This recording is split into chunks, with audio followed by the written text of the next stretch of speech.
Bayangkan kamu berada dalam sebuah meeting, ada karyawan dari berbagai posisi. Ada direktur, manajer, dan staf biasa. Saat meeting, kalian sedang berdiskusi sebuah masalah yang muncul. Lalu setiap orang mulai menyampaikan sebuah ide yang bisa jadi solusi atas masalah tersebut. Ketika direktur bicara, semua orang langsung setuju.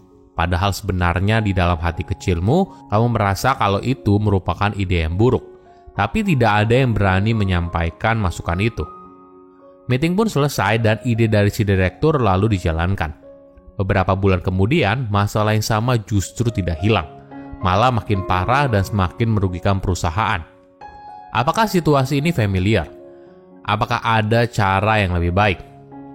Halo semuanya, nama saya Michael. Selamat datang di channel saya, Sikutu Buku. Kali ini saya akan membahas bagaimana cara kita menciptakan sebuah budaya perusahaan di mana ide terbaik yang menang, bukan karena siapa yang menyampaikan ide tersebut. Ini merupakan rangkuman dari video TED Talk Ray Dalio yang berjudul How to Build a Company Where the Best Ideas Win dan diolah dari berbagai sumber. Di perusahaan, ide yang dijalankan biasanya berasal dari atasan. Seorang atasan atau pemimpin dianggap sebagai orang yang paling kompeten dan tahu segalanya. Tapi apakah ini cara terbaik? Apakah benar atasan selalu paling benar? Belum tentu. Banyak kegagalan besar perusahaan karena pemimpinnya terlalu arogan. Mereka merasa dirinya paling benar dan tidak mau mendengarkan anak buahnya. Jangankan mendengar, anak buahnya saja mungkin juga tidak berani untuk mengutarakan idenya sendiri. Jika hal ini terjadi, jangan heran apabila kamu merasa karyawanmu tidak inisiatif atau tidak kompeten. Mungkin saja salahnya bukan pada diri si karyawan, tapi karena budaya perusahaan yang menganggap kalau ide terbaik hanya berasal dari atasan. Bagaimana caranya agar kamu tahu kalau ide atau pendapat kamu benar? Apakah kamu menggunakan pengambilan keputusan secara kolektif dalam bisnis? Daripada berpikir kalau saya benar, bagaimana kalau kita mulai bertanya, bagaimana cara saya tahu kalau saya benar? Kita perlu punya kerendahan hati untuk menyeimbangkan keberanian kita dalam mengutarakan apa yang kita pikirkan. Mungkin idealnya adalah meritokrasi ide, bukan autokrasi atau demokrasi.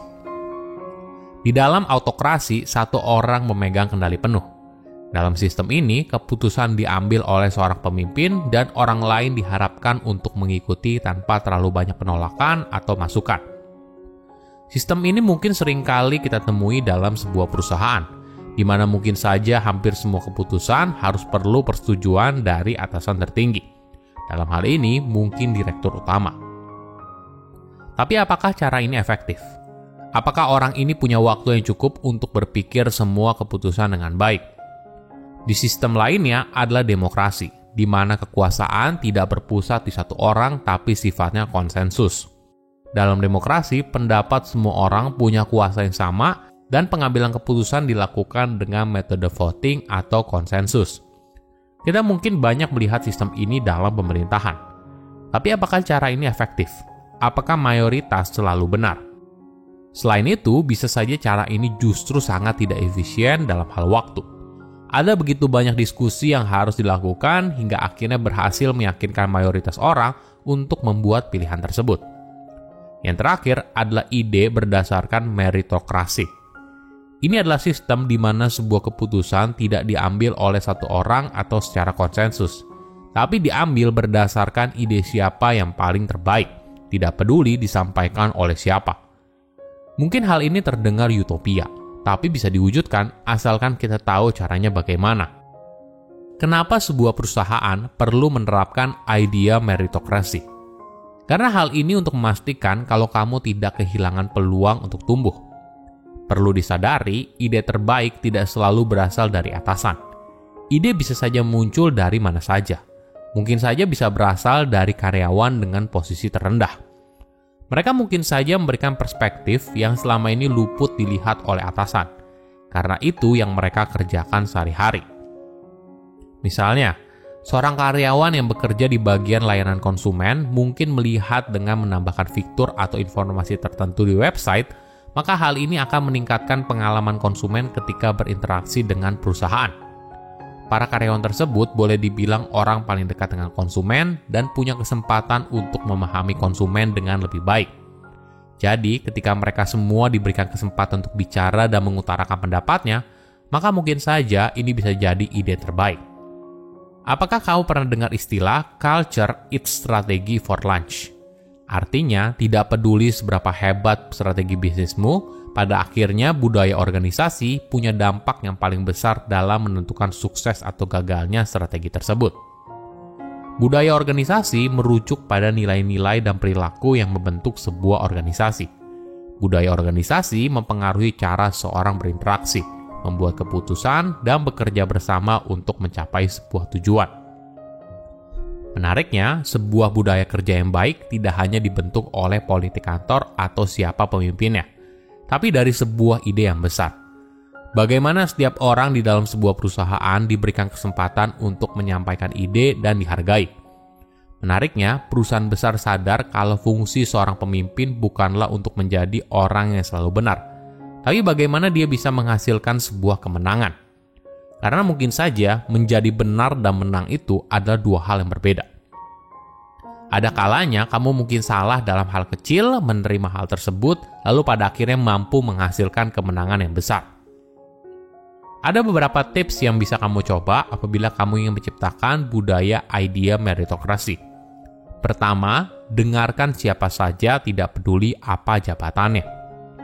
Perusahaan yang sukses paham kalau siapapun di dalam organisasi, tidak hanya manajemen, mereka punya ide untuk mengubah perusahaan ke arah yang lebih baik.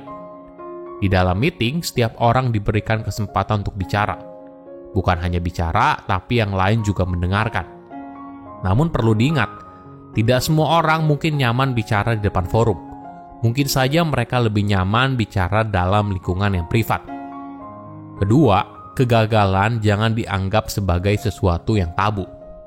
Apakah kamu berani menyampaikan ide apabila kamu tahu kalau idenya gagal maka kamu akan dipecat?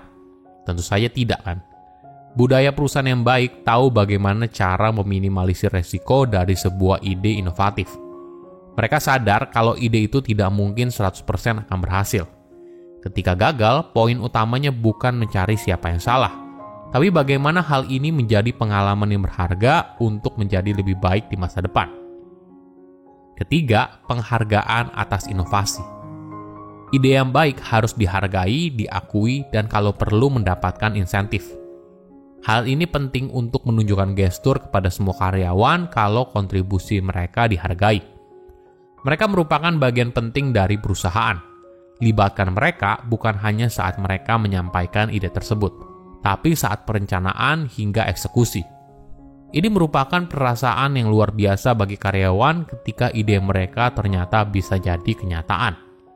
Silahkan komen di kolom komentar pelajaran apa yang kalian dapat ketika tahu informasi ini. Selain itu, komen juga mau tahu informasi apa lagi yang saya review di video berikutnya.